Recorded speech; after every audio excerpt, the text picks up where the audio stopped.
Hello friends, welcome to Pebbles. நான் உங்கள் கோபி சுதா. நம்ம இன்னைக்கு செய்ய போறது கருப்பவனி அரிசி கஞ்சி. இது வந்து ரொம்ப சிம்பிளா செய்யலாம். அதாவது என்னன்னா இது வந்து இன்னும் ஒரு நைட் ஃபுல்லாவும் நம்ம ஊற வைக்கலாம். இல்லனா நீங்க ஹாட் வாட்டர்ல ஊற வெச்சுக்கலாம். ஒரு 1 hour ஊற வெச்சுக்கலாம். அதுக்கு அப்புறம் நம்ம மிக்ஸில வந்து ஒரு சுத்திட்டு ஒரு 5 விசில் விட்டு எடுத்துக்கலாம்.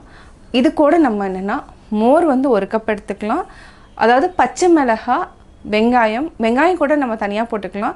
பச்சை மிளகாய் கொத்தமல்லி கருவேப்பிலை இதை வந்து நம்ம அப்படியே அரைச்சிட்டு அதாவது என்ன மோர் கொடியே அரைச்சிட்டு நம்ம சேர்த்துனா இதனோட டேஸ்ட்டே வந்து வேறையாக இருக்கும். இதை வந்து மார்னிங் பிரேக்ஃபாஸ்ட்டுக்கு எடுத்துக்கலாம். இல்லைனா நீங்கள் 11 o'clock நம்ம அந்த மாதிரி கஞ்சி குடிக்கிற மாதிரி எடுத்துக்கலாம். வாங்க எப்படி செய்கிறதுன்னு பார்க்கலாம். கருப்பவனி அரிசியில் வந்து நிறையா வந்து சத்துக்கள் இருக்குது. அது மட்டும் இல்லாமல் டயபெட்டிஸ் வெயிட் லாஸ் பண்ணுறவங்க எடுத்துக்கலாம். இதனுடைய பயன்கள் என்னென்ன அப்படிங்கிறதையும் நீங்கள் தெரிஞ்சுக்கோங்க இந்த வீடியோ மூலியமாக. கருப்பு கவுனி அரிசியின் மருத்துவ குணங்கள். ஆசியாவில் வாழும் மக்களுக்கு முக்கிய உணவு அரிசி.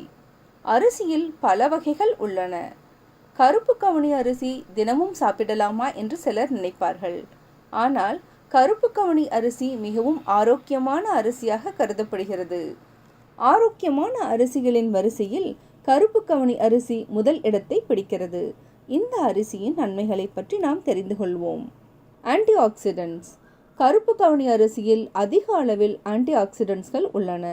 இதனால் புற்றுநோய், இதய நோய் மற்றும் இன்னும் பல நோய்கள் வராமல் தடுப்பதற்கு உதவுவதாக ஆய்வுகள் கூறுகின்றன. கவுனி அரிசியில் உள்ள நார்ச்சத்து வளமான அளவில் இருப்பதால் உணவு சாப்பிட்ட பின் இரத்த சர்க்கரையின் அளவு அதிகரிக்காமல் சீராக வைப்பதற்கு உதவுகிறது. மலச்சிக்கல், செரிமான பிரச்சனைகளுக்கு நல்ல தீர்வாக உள்ளது. நார்ச்சத்து. கருப்பு கவுனி அரிசியில் நார்ச்சத்து வளமான அளவில் உள்ளது. 100 கிராம் கருப்பு கவுனி அரிசியில் 4.9 கிராம் அளவுக்கு நார்ச்சத்து உள்ளது.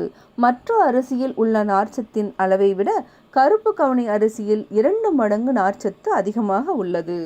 இதயம். கருப்பு கவுனி அரிசியை தினமும் சாப்பிட்டால் தமனியில் கொழுப்பு பிடிதலை குறைத்து மாரடைப்பு மற்றும் பக்கவாதம் ஏற்படுவதற்கான அபாயத்தை குறைக்கிறது. மேலும் ட்ரைக்ளிசரைடு மற்றும் கொலஸ்ட்ரால் அளவை குறைப்பதால் இதயம் தொடர்பான கோளாறுகளில் இருந்து விடுபட கருப்பு கவுனி அரிசியை சாப்பிடலாம். நச்சுகளை நீக்கும். கருப்பு கவுனி அரிசி உடலில் உள்ள நச்சுகளை நீக்கும் தன்மை கொண்டது. கருப்பு கவுனி அரிசியை சாப்பிட்டு வந்தால் உடலில் உள்ள கழிவுகளை நீக்கவும் கல்லீரலுக்கு தீங்கு விளைவிக்கும் நச்சுகளை வெளியேற்றவும் உதவுவதாக ஆய்வுகள் கூறுகின்றன.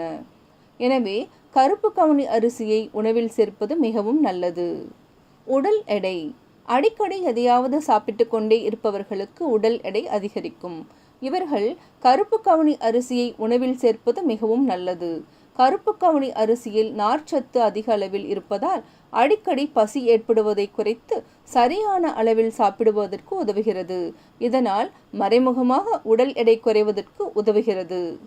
நம்ம எடுத்திருக்கிறது கருப்பு கவுனி அரிசி. இது வந்து ஆல்மோஸ்ட் பார்த்திங்கன்னா நம்ம 5 hours வந்து ஊற வச்சிட்டோம். அதாவது இது வந்து ரைஸாகவும் வைக்கலாம். நம்ம இன்றைக்கி செய்ய போகிறது வந்து கஞ்சியாக தான் செய்ய போகிறோம். இதை வந்து 4 hours ஊற வச்சதுக்கப்புறம் நம்ம மிக்சியில் வந்து கொஞ்சம் கரகரன்னு அரைச்சிக்கலாம். இதை வந்து நல்லா வாஷ் பண்ணிவிட்டு கரகரன்னு அரைச்சிக்கலாம். இந்த அரிசியில் என்னென்ன சத்துக்கள் இருக்குது அப்படிங்கிறத வந்து நான் வந்து உங்களுக்கு அதாவது ஒரு வீடியோவாகவே காமிச்சிட்றேன். இதுலேயே வந்து நீங்கள் கண்டினியூ பண்ணுற மாதிரி நான் காமிச்சிட்றேன். இப்போ நம்ம மிக்சியில் அடித்து எடுத்துக்கலாம். கருப்பவனி அரிசி கஞ்சி தான் நம்ம செய்கிறோம். இந்த மாதிரி அரைச்சி எடுத்துட்டு இதை வந்து நம்ம தேவையான அளவு தண்ணி விட்டு நம்ம வேக வச்சுக்கலாம். இதை அப்படியே ஒரு குக்கருக்கு மாற்றிக்கலாம். இதுலேயே வந்து நம்ம தண்ணி ஊற்றி அளந்துக்கலாம். அதாவது நான் 1 கப் அரிசிக்கு இதுக்கு வந்து என்னென்னா கஞ்சிக்கு வந்து நம்ம ஒரு 5 டம்ளர் அளவுக்கு தண்ணி விட்டுக்கலாம். 2 3 4 நம்ம இது கூட மோர் சேர்த்துவோம். அதனால் வந்து இந்த அளவுக்கு 5 டம்ளர் அளவுக்கு தண்ணி ஊற்றி வேக வச்சுக்கலாம். இதுக்கு தேவையான அளவு நம்ம உப்பு ஆட் பண்ணிக்கலாம். அவ்வளோதான். இப்போ நம்ம வேக வச்சு எடுத்துக்கலாம். அதாவது மினிமம் வந்து ஒரு 10 விசில் விட்டு எடுக்கணும். ஏன்னா அப்போ தான் வந்து இந்த அரிசி வந்து நல்லா வேகும். இது நல்லா கொதிக்க ஆரம்பித்ததுக்கப்புறம் நம்ம வந்து மூடி போட்டுக்கலாம். இதை நல்லா இடையில மிக்ஸ் பண்ணி விடுங்க. நல்லா கொதிக்கட்டும். அதுக்கப்புறம் நம்ம போட்டுக்கலாம். இப்போ பார்த்தீங்கன்னா அதாவது நல்ல கலர் வந்து சேஞ்ச் ஆகிடுச்சு. இது நல்லா வெந்துடும். இப்போ நம்ம மூடி போட்டுக்கலாம். மூடி போட்டு 5 விசில் விட்டு எடுத்துக்கலாம். கருப்பவனி அரிசி கஞ்சி வந்து நம்ம ரெடி பண்ணியாச்சு. அதாவது இது 5 விசில் விட்டு நம்ம எடுத்துட்டோம். இப்போ கேஸ் ஆஃப் பண்ணிக்கலாம். இது வந்து நல்லா ஆற வச்சுட்டு இது கூட என்னென்ன மிக்ஸ் பண்ணலாம் அப்படிங்கிறத நான் சொல்கிறேன். கருப்பவனி அரிசி கஞ்சி இப்போ ரெடி ஆகிடுச்சு. கொஞ்சமாக தண்ணி விட்டுட்டு இதை நல்லா ஆற வச்சுக்கணும். ஆற வச்சுட்டு நம்ம வந்து மோர் கலக்கிட்டு என்னென்ன போடலாங்கிறத பார்க்கலாம். நல்லா ஆறட்டும். அதுக்கப்புறம் நம்ம பாத்திரம் இல்லைனா நம்ம குக்கர்லேயே கூட வச்சுக்கலாம். பார்த்திங்கன்னா நல்லா ஆறிடுச்சு. நல்லா சாதம் மாதிரி இதாக இருக்கும். ஆக்சுவலாக இதனுடைய அளவு வந்து என்னென்னு பார்த்தீங்கன்னா 100 கிராம்ஸ் அளவுக்கு தான் நம்ம எடுத்துருக்குறோம். இது வந்து மார்னிங் டைமில் வந்து வெறும் வயிற்றில் வந்து நம்ம குடித்தா உடம்புக்கு ரொம்ப நல்லது. இதுக்கு வந்து என்னென்னா 1 கப் அளவுக்கு நம்ம தயிர் எடுத்துக்கலாம். அதாவது 100 ml அளவுக்கு நான் தயிர் எடுத்துக்கிறேன், கெட்டி தயிர் எடுத்துருக்கிறேன். இதில் வந்து தண்ணி சேர்த்துட்டு நம்ம வந்து மிக்ஸ் பண்ணிக்கலாம். இது கூட மிக்ஸ் பண்ணுறது என்னென்னா கருவேப்பிலையும் நம்ம ஆட் பண்ணிக்கலாம். இந்த கஞ்சி கூட கருவேப்பிலை ஆட் பண்ணிங்கன்னா ரொம்ப டேஸ்ட்டாக இருக்கும். ஒரு 2 ஈர்க்களவுக்கு நான் ஆட் பண்ணியிருக்கேன். 1 பச்சை மிளகாய் நம்ம கட் பண்ணி ஆட் பண்ணிக்கலாம். பச்சை மிளகாய் 1. இது கூட 1 கைப்பிடி அளவில் பாதி இருந்தாலே போதும் கொத்தமல்லி வாசனைக்கு. இதையே நம்ம அப்படியே மிக்சியில் அடித்து கஞ்சி கூட ஆட் பண்ண போகிறோம். நம்ம அரைச்சதை அப்படியே ஆட் பண்ணிக்கலாம். இன்னும் கொஞ்சம் தண்ணி ஆட் பண்ணிவிட்டு இதுக்கு தேவையான அளவு கொஞ்சமாக நம்ம உப்பு சேர்த்துக்கலாம். அவ்வளோதான். இது நல்லா மிக்ஸ் பண்ணி விட்டுக்கோங்க. இப்போ நம்ம பொடியாக கட் பண்ணி வச்சுருக்கிற வெங்காயத்தை ஆட் பண்ணிக்கலாம். நல்லா உதுத்து விட்டு ஆட் பண்ணிக்கலாம்.